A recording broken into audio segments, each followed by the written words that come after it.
सभी लोगों का मैं दिल से हार्दिक स्वागत अभिनंदन करता हूं। जितने भी कलाकार बंधु हैं, ग्रामवासी लोग हैं, क्षेत्रवासी लोग हैं, जितने भी सर्वेश जी सबको निमंत्रण किए, मैं सबसे हाथ जोड़कर प्रार्थना करता हूं कि कम से कम ये मंच हल्का कर दें। मंच अभी कहीं टूट जाएगा तो ये कार्यक्रम नहीं हो पाएगा। आप सभी लोगों से मैं अनुज कुमार चंद्रा, छात्र नेता इलाहाबाद विश्वविद्यालय, एडवोकेट हाईकोर्ट, आप लोगों से मैं निवेदन करता हूं कि आप लोग हल्का सा मंच खाली कर दीजिए। सभी लोग सर्वेश के चाहने वाले लोग हैं, जो भी लोग आए हैं सर्वेश की वजह से आए हैं, इसके लिए मैं सभी लोग क्षमा चाहता हूं। कम से कम ये मंच खाली कर दें। ये जो भी कार्यक्रम हुआ है, जो सर्वेश जी कार्यक्रम किए हैं, ये हम ही आपके लोगों के लिए किए हैं। मैं सभी लोगों से हाथ जोड़कर विनती करता हूं कि मंच को कम से कम खाली। भैया अगर जे हमरा से प्यार करे थे मंच खाली कर दी। भाई की इज्जत भाई के मान सम्मान बा, प्लीज जे भी है भाई भैया लोग सब लोग चल जाते नहीं, सब लोग, हाँ सब लोग जे भी बा, सब लोग गांव घर परिवार सब लोग जितने लोग हैं भैया, आप लोग भी भैया भैया है भैया हट जाता नहीं। रोहित भैया हमारे डीआई भैया, मैं आपको प्रणाम करता हूँ। पप्पू भैया प्रणाम करता हूँ। अभी मिलते हैं भैया आप लोगों से फुर्सत से। रोहित भैया आप आए, बहुत बहुत धन्यवाद, बहुत बहुत दिल से। और मैं चाहता हूँ भी आप बाउंसर भी आप सबको हटाइए, आप सबको हटाइए, मैं हूँ यहीं पे खड़ा हूँ, सबको हटाइए। और हमारे बड़े भैया चंदन नंदन भैया, भैया बस यहाँ केवल सिंगर और एक्टर हैं भैया, बाकी जितने लोग हैं सबको हटा दीजिए, जितने लोग हैं बाकी सभी लोग। भैया मुन्ना भैया, भैया मुन्ना भैया, अरे ठीक बा, ये भाई घर के सदस्य हैं भैया, आप हटाइए।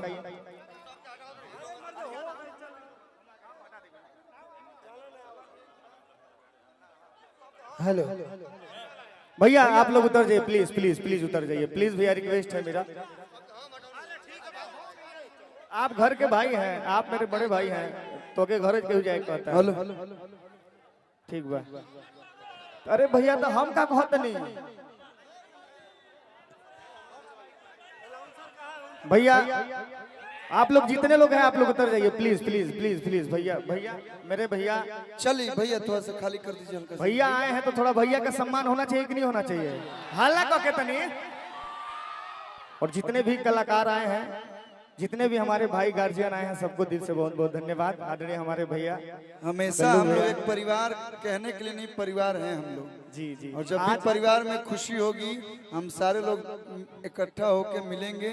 और आज ये आप लोग साबित कर दिए कि हम लोग परिवार हैं। जितने भी हमारे संगीत प्रेमी जो भी हमारे भाई, सब लोग परिवार हैं। चलिए बहुत बहुत धन्यवाद। उन्हें भाई का क्या बोले, थोड़ा थोड़ा पीछे हो जाइए भी, हल्का हल्का थोड़ा तो पीछे हो जाइए। बजा दो, बजाओ दीपक भैया, थोड़ा तो पीछे हो जा लोग।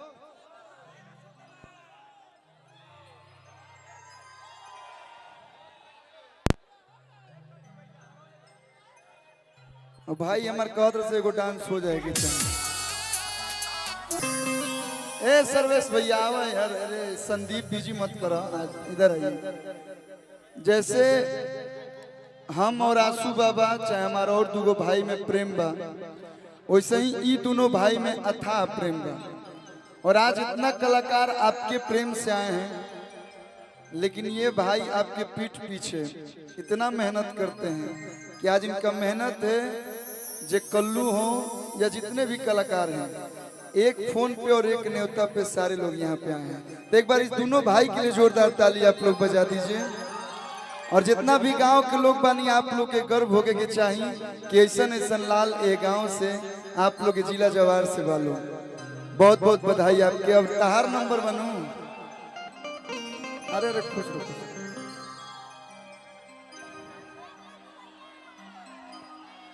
देखिए कलाकार बहुत बड़े, हमारा के मिठाई खाए के बोलो रहे साजन भाई, हम मिठाई खा लेंगे।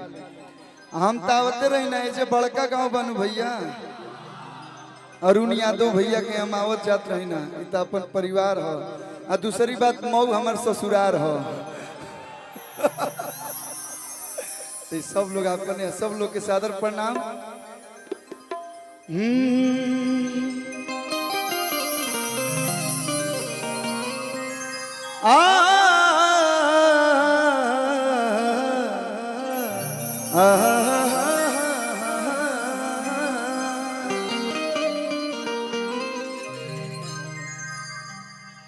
का गाई कि तुहार मिक्सी हमार मिक्सी अरे दोनों के मिक्सी बा काला काला हमार पीसे नरम मसाला तुहार पीसे अरे पारुल यादव आई है भाई शिवानी सिंह आइल बनी अभी शिल्पी राज जी विजय चौहान जी आप लोग के बीच परफॉर्मेंस दिले हैं आई एक गाना एक बाद सब लोग आई का भैया एगो होता पिछावा से चूक राजा जी एगो होता पिछावा से चूक राजा जी तो लगाई दी ये गाना अभी भुलाइल नहीं कि लोग बोले ना हाथ लगाई दी चोलिया के हुक राजा जी लगाई दी चोलिया के हुक राजा जी और जब इतनी खूबसूरत पारुल यहाँ पे है बैठी हो अच्छा लग रहा है गौरव भाई भैया भैया रुको हमारे देवानंद देव भैया भोजपुरी में बहुत कम लोग बा जिकरा के दिल से सब कलाकार प्यार करेला उसमें आपका स्थान है बहुत सुंदर गाते हैं आप गाते हैं तो हम लोग को मन करता है बस सुनते रहे हम लोग बहुत अच्छा गाते हैं मतलब हम लोग को प्राउड होता है कि हमारे इंडस्ट्री में ऐसे ऐसे सिंगर हैं अंजलि पांडे तो देखे में ललकी टमाटर होले जौवन लड़की कमरिया से पातर होले रेविका अधिकारी तू लोग हाथ मिलाओ लोग हमारे गोड़ मत छुआ लोग हमार लड़की गोड़ छुए ले अच्छा लागे ले ना हाँ बैठ जाइए बैठ है ना आओ